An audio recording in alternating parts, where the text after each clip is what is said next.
Dev Note Volume 12, Season 1 Invasion Update Announcement.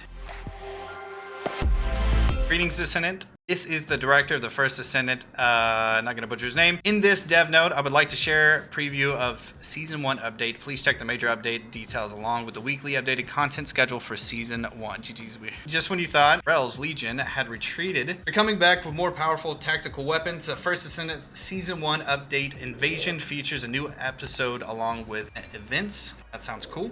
New Descendant Haley, Ultimate Freyna, Ultimate Weapons, new Intercept, Battle, Deathstalker, and a season exclusive system called Inversion Reinforcement. Okay, interesting. Invasion will be released throughout 3 updates, starting August 29th, offering a variety of content with. So they're splitting it up in 3 different sections. Interesting. The first Descendant is planning to provide seasonal updates, and Invasion is the first step of this journey. We'll explore the secrets of the Descendants and unravel the story of Ingress. You journey through the seasons. You will discover new weapons, new Descendants will join the war, and the Descendants will become more powerful. Of course, the seasons will progress in a way that preserves the progression of your Descendants and your collectibles. I'm interested to see what they mean by that. I have a feeling that eventually they are going to raise the level cap. Corel has prepared a new tactical weapon for revenge. The tactical weapon forged from the ancestors' technology discovered by Amon is the Vulgus Legion's strategy against the Descendants. This looks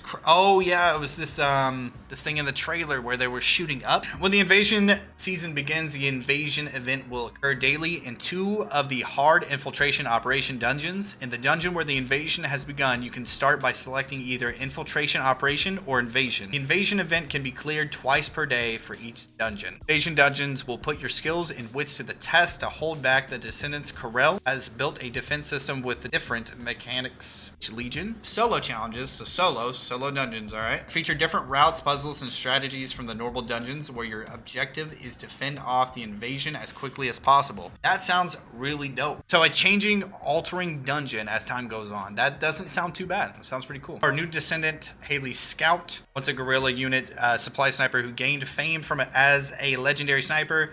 Haley is now the newest member of the Descendants Corps. Not only can take out enemies from a distance with our anti-material sniper cannon, so it is a sniper. We can also rapidly decrease our body temperature to spew chill when emotions run high. While Haley is an admirer of Viessa, who can chill at will, is a cold-blooded sniper on the battlefield. She also a warm-hearted hero who loves to make snow crystals and bring smiles to children. Oh, we get to see the Descendant in. Oh, look at this. This is awesome. Cryo round instantly fires a cryo round that automatically tracks the enemy, deals damage, and inflicts cryo, which deals additional damage along with Haley's firearm damage. That is awesome. That looks really dope. We have a Storm Snare, fires a freezing beam that unleashes the chill vortex around you and knocks back enemies, inflicts cryo on enemies that take damage. Cold Fury, Haley's movement speed gradually decreases, but her firearm and skill critical hit rate and firearm penetration all increase significantly. So you would pair that up with something to hit pretty hard. Last but not least, Zenith replaces Haley's weapon with her ultimate weapon,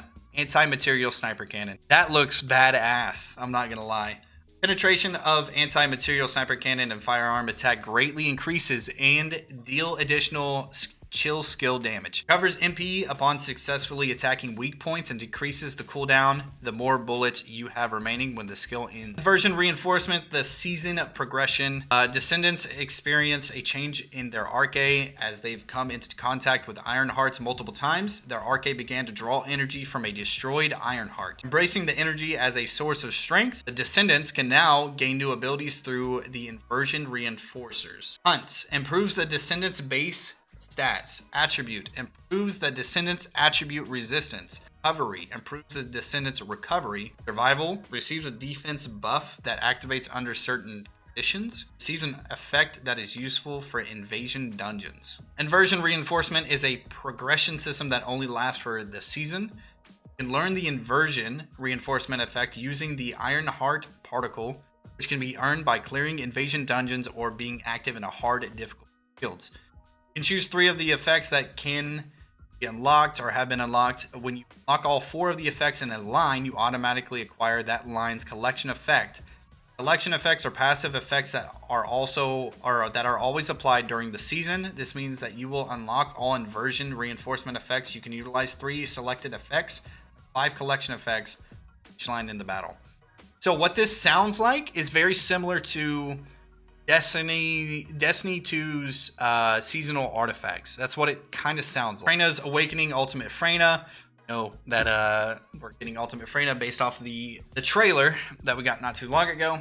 Still trapped in the day of Room Zero incident, Freyna's trauma has stopped her time. Season 1, we allowed the story of Freyna, who continues to grieve alone. In the Descendants exclusive story, you'll explore the inner mind of the crestfallen hero, trapped in guilt and self-hatred for surviving alone after failing to save her love and comrades. Will she be able to overcome her trauma?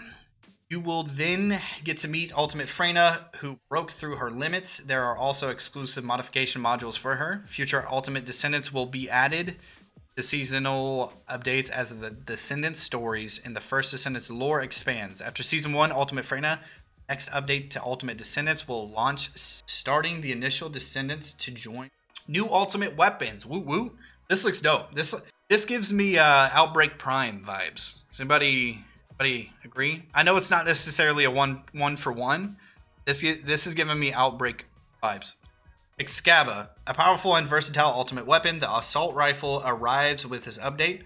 Also acquirable as a free battle pass reward. Excava charges volatile, attacking enemies, and uses the charged volatile to fire energy grenades. Frost Watcher, acquirable through gameplay. The scout rifle reduces an enemy's chill resistance and increases your chill skill damage each time you hit the enemy at long range.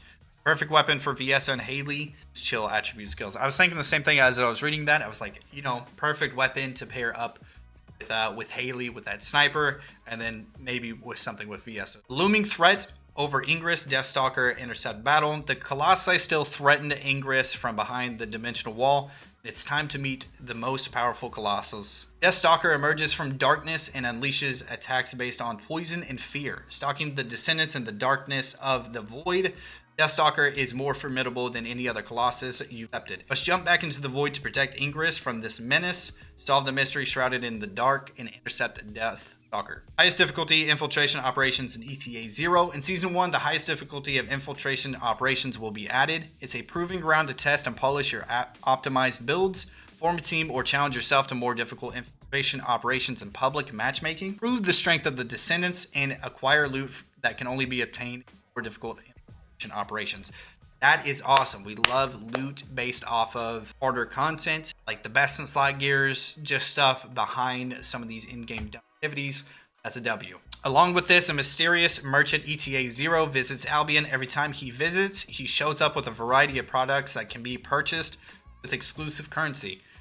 Each visit, he brings different products. Since he visits Albion with blueprints for Descendants and weapons, and occasionally hard to find consumables, don't miss out on ET. All content will be updated sequentially during the invasion season. August 29th, first update, a new Descendant Haley and skins, Invasion Dungeon, Invasion Reinforcement, Invasion Season, Battle Pass, and Ultimate Weapon Excava. Okay, so we don't get Ultimate Freyna just yet, but that'll be later on in the season. September 26th, second update, a new Intercept Deathstalker battle, Ultimate Weapon Frost Watcher, and Ultimate Skins and Ultimate Descendant exclusive spawn effects. October 30th, third update, Ultimate Freyna and Freyna exclusive story, Ultimate Freyna modification modules, Haley modification modules, new Ultimate modules, highest difficulty infiltration operations, and ET0. So he doesn't come until October 30th. Additional improvements applied to Season 1. Finally, here's the news of the improvements that will be applied with Season 1 on August 29th.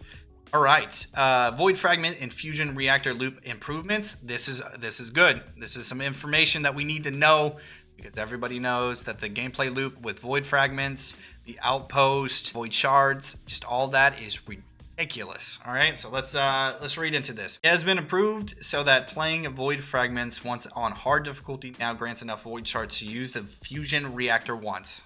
That's good news. The amount of Void Shards rewarded in special operations has been increased. That's a W.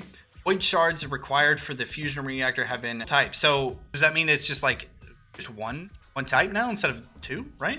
Now the same type of void shards will drop from both void fragments in the fusion reactor within the same battlefield. Change enhances the convenience farming void shards and optimizes the monster placement. Finally, the fusion reactor now requires void shards when using construction device rather than the start of the mission. This just ensures that void shards are not consumed if you accidentally enter the fusion reactor. That is one of the biggest news that I've heard all day. Finally, the fusion reactor now requires void shards when using the reconstruction device rather than at the start of the mission. This just ensures that void shards are not consumed if you accidentally enter the fusion reactor.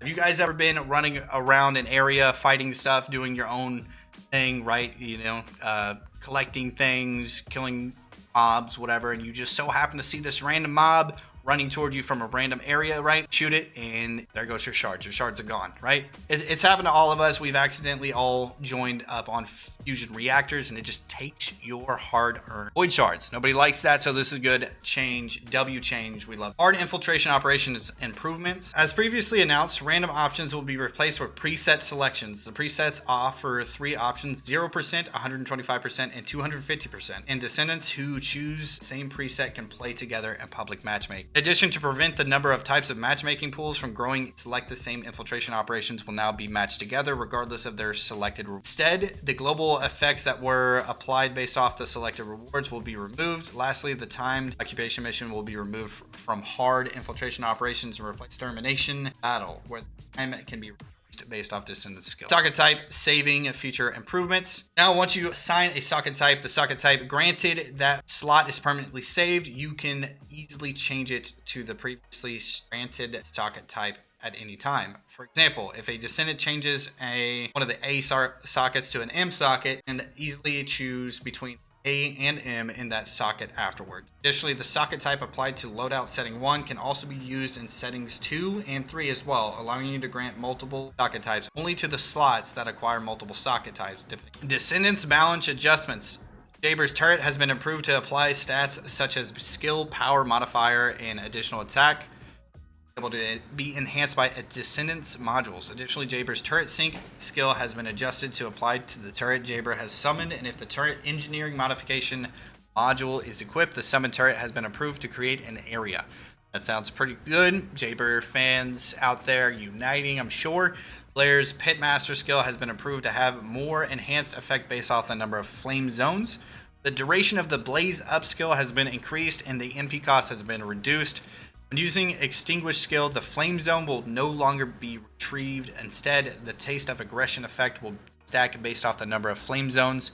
The damage of the Burn Taste skill has been increased, and a skill button has been added to allow canceling the skill mid-use. Additionally, the max stacks of the Incendiary Bomb modification module has been increased, and the performance of the Deadly Cuisine skill has been enhanced with the Classic Chef modification module is equipped. Ajax, Orbital Barrier, and Hypercube skills are now affected by attribute resistance, making them stronger. The Body Enhancement modification module increases HP, defense, and shield. When using these skills, Void Energy will also recover for 100%, allowing the use of enhanced skills more often. Additionally, the Void Charge modification module will allow the Void Walk skill to be stacked, and the Void Walk and Explosion skills have been modified to increase damage based off defense. This is huge for Ajax. Are we gonna start seeing some Ajax, just some crazy stuff? Anybody that's playing Ajax more times than not is playing for defense, so they're gonna love this. But using an enhanced skill, the cooldown will now reset. UX improvements. First, a feature to designate random options has been added to the external components, Junk Filter and Reactor. This allows you to conveniently designate items that don't have the needed random options as junks or junk. Additionally, dismantling items in combat is now available. W, we love that. Shapes displayed to show your preferred item attachments can now be designated using a variety of shapes, enabling you to manage them with different shapes according to their uses. A favorites feature has been added to the research menu, and the acquisition information of the applied item will now be shown on the map. Wow, okay. Other updates include additional improvements to the icon information display that was included in version 1.0.7, a feature to disable voice playback during hard missions, the addition of a visual information to the encrypted vault, and various other improvements. Don't miss the first Descendants first season starting on August 29th. That is your patch notes. When did this come out? Oh, it came out today. All right. Well, there you go. That is the patch notes for Dev Note Volume 12 Season 1 Invasion Update announcements. huge changes coming to the game. Looking forward to some of this type of stuff. I mean, we're getting Xur, we're getting changes to some characters. We're getting 2 new characters, technically 1 ultimate character, 1 new character, new types of dungeons. You can now search hard mode infiltration missions, which is awesome. New weapons, higher difficulties, losses boss fights, lots of new things. Thank you everybody for tuning in. If you guys are new, consider dropping a follow. If you guys are enjoying this type of content over on our YouTube channel, be sure to smash that subscribe button. Appreciate y'all. Much love.